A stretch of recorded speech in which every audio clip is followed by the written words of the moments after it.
Good afternoon, live from Plymouth, Massachusetts, Resort and Casino. It's Coach Capon and the Cottons for 1620.news. Today's Wednesday evening programming is called Wander and Wonder.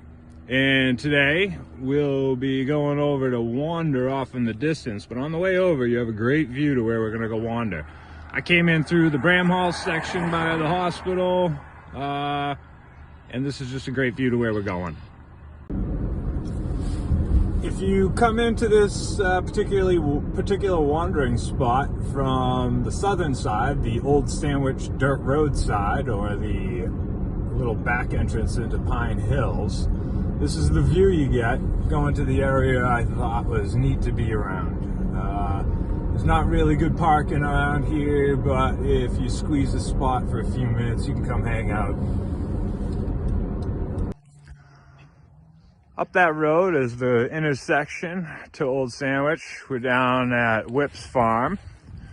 And you can get a fake park in here for a little bit. I don't know if it's absolutely totally encouraged, but you get to come into this neutral spot and very open area.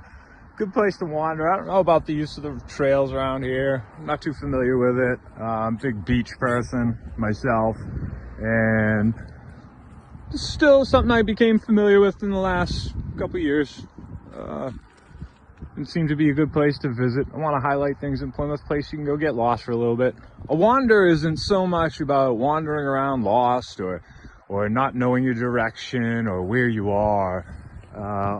Wandering can be more of a thing that you're just taking a moment to wander away from the hustle and bustle or the busyness of your mind or something, or catching up with a friend on a walk. That's a good wander. For me, it's hanging out with the Cottons. Hey, what do you say, guys? You want to go a little wandering? Let's go take people on a wander. A little stroll up the road will take you. It's not very safe. It's very condensed along all Old Sandwich. But it'll take you up to a little crossing bridge area. Nice open spot with nothing there, but a nice little lagoon. All the way over there, you get geese, swans. Look at the Cottons. You might even see some Cottons if you go down to Whip's Farm. Yay! We're back where we parked.